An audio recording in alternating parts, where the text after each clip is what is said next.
Top of the morning, y'all. This is your lunchtime update from good old Mississippi. There was a second assassination attempt on Trump yesterday. The second time to me is always more interesting than the first time. I'm just going to go ahead and say that.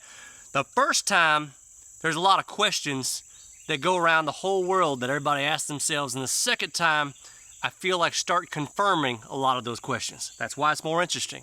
Who's at fault? There's a lot of people at fault, but I'm going to say Kamala Harris first and foremost because she continues to say Trump is a threat to democracy. If you're to say that an asteroid was a threat to planet Earth, the way human brains are wired, especially weak human brains that tend to vote Democrat, is we need to take out that threat. We need to go after that threat and eliminate that threat. It's just primal nature. So when she says he's a threat to democracy, you are going to trigger the crazies. I want to tell y'all something. They won't stop. They won't stop. Pray hard, folks, because if Trump is still here, in my opinion, it's because one reason alone, is because God is protecting him. It's because he still has a plan that is in the future for him. Hopefully that plan is going to be, President of the United States one more time. But we all know the why. The hate rhetoric of the DNC, Kamala's constant lies about Trump and the 2025 project, which doesn't exist. It's been denied 1,000 times. The refusal of ABC to fact check anything Democrats say are all reasons why Trump keeps getting targeted. Now, look, do y'all notice that nobody in the media whatsoever ever talks about gun control when it's a near assassination of a president we're talking about? Nobody mentions the word gun control whatsoever. Did y'all also know that this shooter, Ruth, appeared in a propaganda video for Azov in May of 2022? Azov is, by the way, the National Guard of Ukraine. I'm sure it's just coincidence, though. And look, with them saying that the assassin is now in the hands of the Fed, I just don't understand last night why. I love Megyn Kelly. I agree with so much of what she says, but when she says we can rest assured that he's in the custody of the Feds now, we're going to be getting a whole lot more information soon. Really, Megyn? No, we're not. We're going to get all the information about the first shooter, like we're going to get all the information from the guy that shot up the Vegas concert, with Jason Aldean and all that kind of. We know nothing about these people. I know more right now about Morgan Wallen throwing a dadgum chair off the balcony of a Nashville bar than I do about any of these first two shooters. So how could you be so optimistic in believing he's with the Feds now? Are you kidding me? They're giving him high fives all across the building right now. They're probably crowd surfing as we speak. And by the way, how would the shooter know where and when Trump was going to be on that fifth hole unless he had some inside information? Are you kidding me? You don't just lay in wait somebody, in a specific place and just get lucky like that.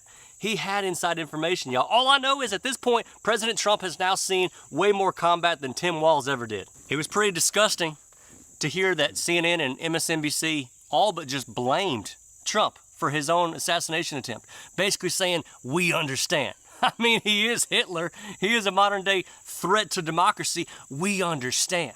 This hateful rhetoric and all this kind of stuff. I want to say this.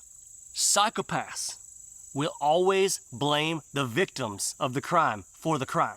That's what they do. They're losing and they know it, y'all.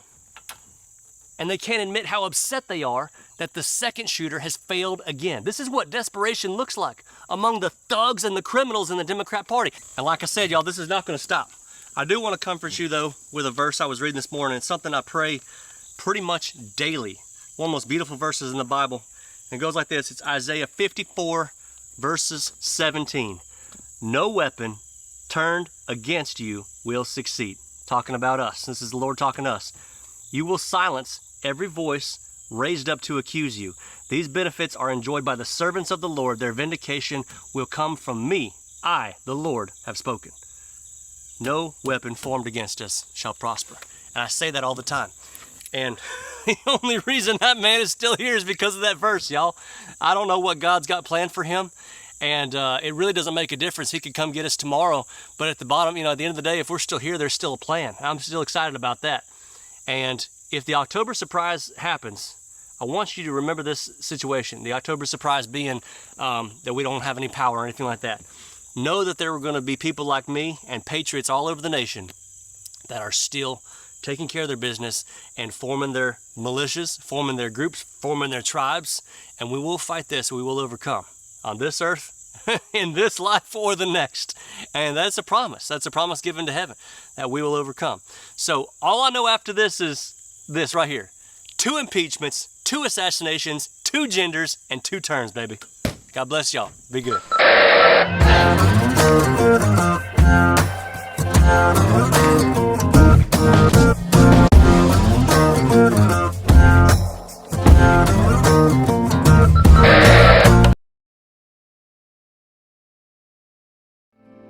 Cause the flag still stands for freedom, and they can't take that